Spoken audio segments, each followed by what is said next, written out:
Nosso trabalho de hoje é sobre a Primavera Árabe, que é um conjunto de revoltas populares que ocorreram no norte da África e no Oriente Médio. Mas primeiro a gente queria pontuar a diferença entre os árabes e os muçulmanos islâmicos. Os árabes são uma etnia majoritária na Península Arábica e no norte da África. Eles podem ou não ser muçulmanos. Os muçulmanos islâmicos são seguidores da religião islâmica muçulmana, a religião que surgiu entre os árabes, mas hoje engloba diversas outras etnias, e nem todo muçulmano é árabe. Por exemplo, no Irã e na Turquia, nós temos muçulmanos que não são árabes. O termo Primavera Árabe foi criado pela mídia ocidental para caracterizar as várias revoluções e protestos que começaram em 2011 no norte da África e no Oriente Médio. Esse termo faz referência ao Primavera dos Povos, que ocorreu em 1848. Já o termo primavera significa revoltas populares e espontâneas contra governos autoritários, sem liderança exatamente definida. É um movimento natural que surge. A origem da Primavera Árabe foi uma soma de fatores locais e globais. A colonização europeia criou uma estrutura muito estranha para os países do Oriente Médio e do Norte da África. Quando a colonização se tornou insustentável, os países europeus buscaram por independências negociadas, ou seja, escolher os líderes que seriam responsáveis pelas ex-colônias, garantindo que estes fossem favoráveis com a Europa, visto que, se as reeleições ocorressem de forma natural e democrática, provavelmente um líder nacionalista iria assumir o controle e mudar as relações internacionais. Dessa forma, houve a formação de governos autoritários pró-ocidentais na maioria dos países, isto é, monarquias ou ditaduras. O que ocorreu então foi a independência política dessas colônias, entretanto, houve a manutenção da dependência econômica. Os fatores para que ocorresse a Primavera Árabe foram diversos. Os países árabes estavam então sob governos autoritários que mantinham fortes relações com as potências da Guerra Fria e também com suas ex-metrópoles. A impossibilidade de protestar decorrente das ditaduras e de governos absolutos não abriram espaço para o diálogo com o povo. A oposição pacífica foi então perseguida e destruída ou jogada na marginalidade. As demandas da Primavera Árabe eram por emprego, desenvolvimento social e econômico, liberdade de expressão, liberdade política com redução dos poderes dos monarcas/ditadores e outras mudanças estruturais, ou em alguns casos pediu-se renúncia dos monarcas. Cada governo reagiu de uma forma distinta. Mas governos autoritários geralmente reagem com violência. Mas nesse caso não era um governo contra um setor popular, mas sim contra a população inteira. Até os próprios soldados estavam do lado da população. Bom, a crise de 2008 nos Estados Unidos foi o estopim para o início da Primavera Árabe. Primeiramente sendo uma crise mais bancária, mais focada nos Estados Unidos, aos poucos foi tomando conta de grande parte do mundo e principalmente da Europa também. Com essa forte relação do Oriente Médio com a Europa, isso trouxe diversos reflexos entre esse contato dos árabes com os europeus. Por exemplo, o turismo, grande parte dos turistas que se encontravam no Oriente Médio eram europeus. Então, com o desemprego gerado pela crise, houve uma enorme queda no turismo, uma enorme queda nos investimentos externos que eram realizados na Europa pelos árabes. Os árabes que trabalhavam na Europa para ganhar uma renda e mandar para suas famílias, também houve uma enorme queda, porque o desemprego aumentou muito e muitas famílias passaram fome e muitas dificuldades. E, por fim, houve uma enorme queda também nas exportações, que era um principal fator desse contato dos árabes com os europeus. Bom, outro aspecto essencial para o início da Primavera Árabe foi quando Mohamed Bouazizi, um simples jovem que sustentava sua família basicamente com as suas vendas diárias de frutas e legumes, teve suas mercadorias apreendidas em um dia normal de trabalho.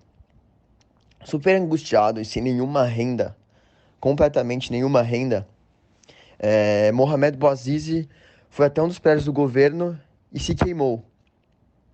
Colocou fogo em si mesmo, que causou uma enorme revolta e foi o pontapé inicial para os protestos, porque o vídeo viralizou, porque muitos gravaram a cena que tocou muito a população e não teve outro jeito a não ser o início desses conflitos, desses protestos contra o governo autoritário árabe. Bom, em relação ao autoritarismo no mundo árabe, os grupos democráticos e nacionalistas buscariam um novo modelo econômico mais benéfico para o país e para o seu povo, prejudicando os interesses externos. Ou seja, aqueles interesses das elites locais, eles queriam dissolver totalmente, queriam que a forma de governo do mundo árabe fosse totalmente diferente do que aquela que se encontrava com seus governos autoritários e ditadores. Além disso, existia uma forte relação de interdependência e de interesses mútuos entre as políticas locais e seus apoiadores externos. Ou seja, para manter aquele governo autoritário do jeito que estava, os árabes necessitavam de diversos apoios externos. Ou seja, a elite local precisa do apoio externo e esses poderes externos têm que manter essa relação para o governo se manter como está. Ainda havia também o interesse externo ocidental, que era de manter a exploração econômica que era realizada nos tempos coloniais. Por quê?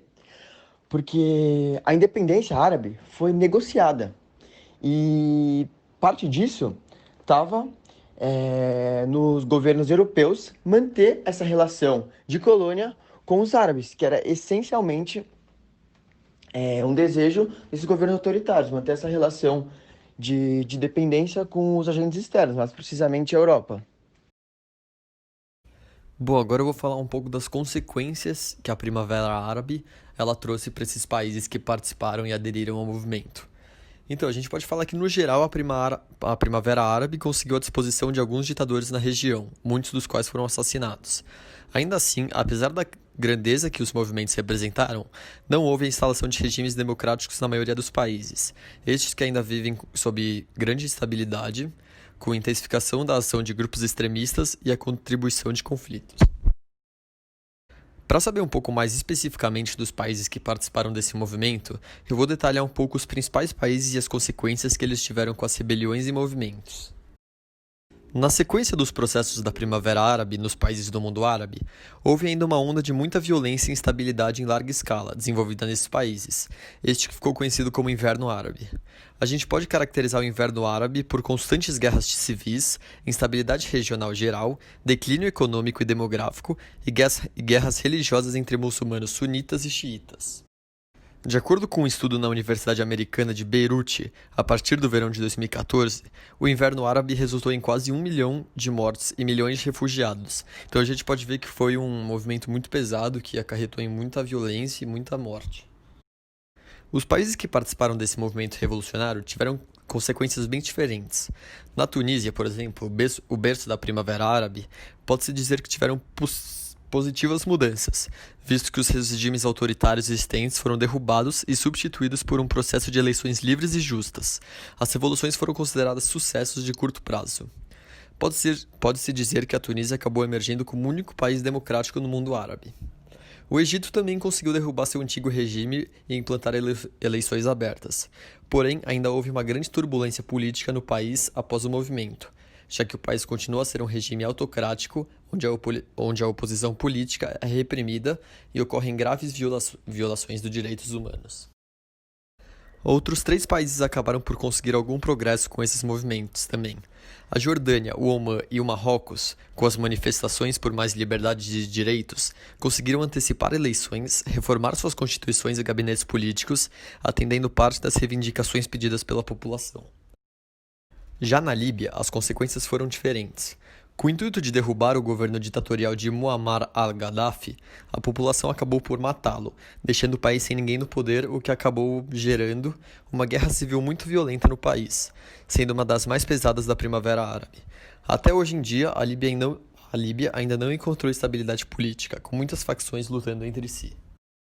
Um fator que teve muitos reflexos no mundo árabe no geral depois desses movimentos e se reflete até hoje foi o aumento no número de usuários das redes sociais, pois elas foram o principal veículo de divulgação utilizado para dar a conhecer as pessoas sobre o movimento, bem como forma de expressar opiniões e ideias acerca do tema.